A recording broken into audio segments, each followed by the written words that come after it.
Downton Abbey fans are gagged after Julian Fellowes and Sky TV announced plans for a sequel series following the surviving members of the Crowley family all the way from the wake of World War II right through the swinging 60s of London, baby. Austin Powers. Well, now we finally have some casting news and some plot spoilers. The series opens in the spring of 1945 following VE Day. We find Downton Abbey still standing and a sullen, aged Lady Mary mourning the loss of both of her sons who were lost in Normandy and Rotterdam respectively. Now well into her 50s, Lady Mary finds herself where she started off in the very beginning of Downton Abbey, the sole heiress to the earldom and Downton. Or is she? Stay tuned. Which legendary international acting treasure will be taking up the role of Lady Mary in her Grande Dame era?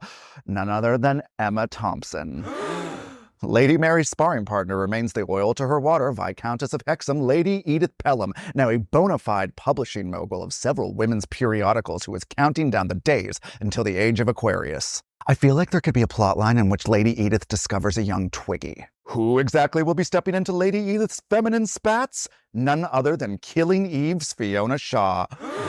Emma Thompson and Fiona Shaw delivering a season of Maggie Smith bangers directed at each other every episode. Oh, finally something to live for. Okay, real quick, here's who's gone from the first series. R.I.P. Lord and Lady Grantham, Carson, Mrs. Hughes, Mrs. Patmore, Mrs. Crawley, Henry Talbot, Molesley, Baxter, Bates, R.I.P. Thomas, who got a myriad of STIs the second he landed in LA, spoiler for the second movie. Here's who's still with us. Anna, who's less Lady Mary's maid nowadays than her companion who occasionally fastens zippers. Anna and Bates' son, John Jr., the only war-aged male to come back from World War II alive, survivor's guilt abounds. Technologically forward-facing Tom Branson, who has since taken over his and Henry's automobile enterprise and will shepherd it into the age of modern roadsters. And the only live-in servants left at Downton, Andrew, now a voracious reader, promoted to role of butler, and Daisy, who runs downstairs like a dance hall queen, and she really don't want no hassle. Apparently they're in talks with left-footed pigeon lady Brenda Blethyn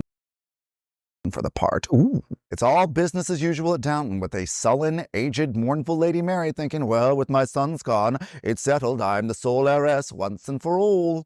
Until it's discovered that this guy from season 2 was A, actually Patrick Crawley and not just Lady Edith's fever dream, and 2, or B, has a living American grandson who is now entitled to the entail. All of this and more this fall in Downton Abbey. Here we go again! So no, none of that is actually happening, but it could. It's all Downton Abbey fanfic that I have no desire to write or realize, but I would like to see, so if someone could get this video to Julian Fellowes, I would appreciate it. I don't know how online he is.